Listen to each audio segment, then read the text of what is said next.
चलिए, अब इसके बाद दिया हुआ है बेसिक डाटा टाइप। ठीक है, देखो डाटा की बहुत से प्रकार होते हैं, इसमें से इतने प्रकार दिए हुए हैं आपके सामने। पहला क्या है, इंटीजर डाटा टाइप, फिर कैरेक्टर डाटा टाइप, फिर float data type, double data type और वाइड डाटा टाइप। ठीक है, समझते हैं इनको।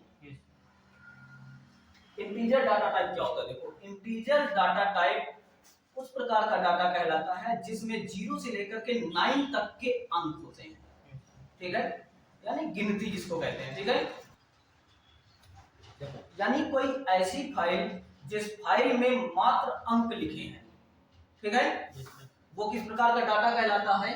Integer data type. इसमें क्या चीज होती है? 0 से लेकर के 9 तक के कोई भी अंक हो सकता है। ठीक है, तो जो भी डाटा गिनती के फॉर्मेट में होगा वो डाटा इंटीजर डाटा टाइप कहलाता है। ठीक है, जैसे आपकी अगर कोई ये जो फाइल बनी हुई है, जैसे खुली हुई थी ना यहाँ पर, ये फाइल। ठीक है, अब इसमें जो ये 20 लिखा हुआ है ना, ये आपका इंटीजर डाटा टाइप कहला सकता है। ठीक है, लेकिन इसमें परसेंट लगा हुआ है इसलिए ये इंटीजर नहीं कहलाएगा। ठीक, अगर केवल अंक लिखे होते, ठीक है, तो ये यहाँ पर अंक नहीं दिख रहे हैं तो ये इंटीजर टाइप होता, लेकिन यहाँ पे भाग का निशान लगा हुआ है। जब भाग का निशान लग जाता है ना, तो ज्यादातर वैल्यू जो है दशमलव में पहुंच जाती है। ठीक है, तो इसलिए हम इसको इंटीजर टाइप नहीं कह सकते हैं। लेकिन जो गिनती टाइप में होगा, जो भी फाइल गिनती टाइप में होगी वो क्या कहलाएगी? Integer data type. ठीक है, आगे आते हैं कैरेक्टर डाटा टाइप। ठीक है, कैरेक्टर डाटा टाइप का मतलब होता है जिस डाटा में या जिस फाइल में शब्द लिखे हों केवल। ठीक है, जैसे कि अंग्रेजी में हो या हिंदी में, जैसे जो लिखे हुए हैं ये सारी चीजें, ये क्या कहलाती हैं? Character data type. ये किस प्रकार का डाटा है? कैरेक्टर टाइप का। ठीक है, शब्द टाइप का डाटा है। अभी जैसे इसी फाइल में हम खोल करके देखते हैं, जैसे यहाँ पर जो भी लिखा हुआ है ये डाटा क्या है? ये शब्द टाइप का डाटा है, यानी कि कैरेक्टर टाइप का डाटा। ठीक, आगे चलते हैं, फ्लॉट डाटा टाइप। ठीक है, फ्लॉट डाटा टाइप ऐसा डाटा टाइप होता है जिसमें दशमलव के अंक लगे होते हैं, जैसे कि 1.2, 2.3 ऐसे करके जो भी नंबर लिखे होते हैं वो फ्लॉट डाटा टाइप की कैटेगरी में आते हैं। ठीक है, अब जैसे यहाँ पर दिया हुआ है 20।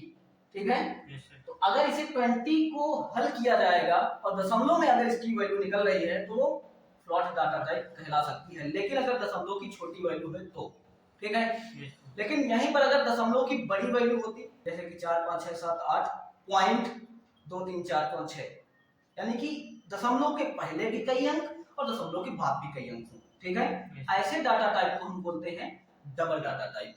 ठीक है, डबल का मतलब होता है फ्लॉट से बड़ा। ठीक है, जिसको बोलते हैं लार्ज फ्लॉट। तो लार्ज फ्लॉट ना कह करके इसको बोल दिया जाता है डबल डाटा टाइप। ठीक है, अब आते हैं यहाँ पर डबल डाटा टाइप के बाद मिलता है wide data type.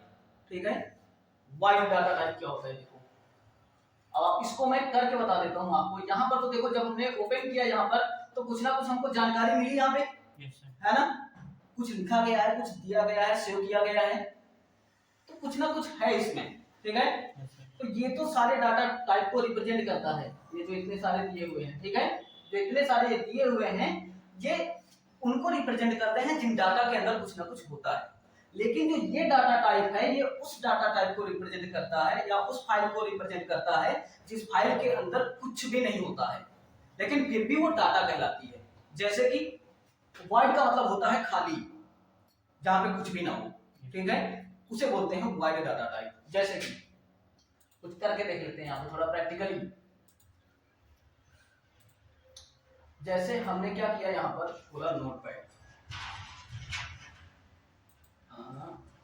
Notepad open किया। ठीक है, अब नोटपैड में कुछ नहीं है, लेकिन हमने क्या किया, यहाँ पे फाइल में आया और हमने इसको सेव कर दिया। सेव किया, किसी नाम से सेव कर देते हैं। हमने डाल दिया एमटेक, एमटेक डाल दिया, और एमटेक डालने के बाद हमने डेस्कटॉप पर ही सेव कर दिया। ठीक है, हमने कर दिया सेव और यहाँ से कर दिया बंद। ठीक है, ये फाइल आ गई आपकी, है डाटा के रूप में यहाँ पर। ठीक है, लेकिन जब हम इसको ओपन करेंगे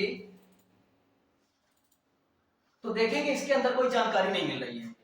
ऐसा data type wide data type कहलाता है, ठीक है, जिसके अंदर कोई भी जानकारी नहीं होती है। समझ में आया?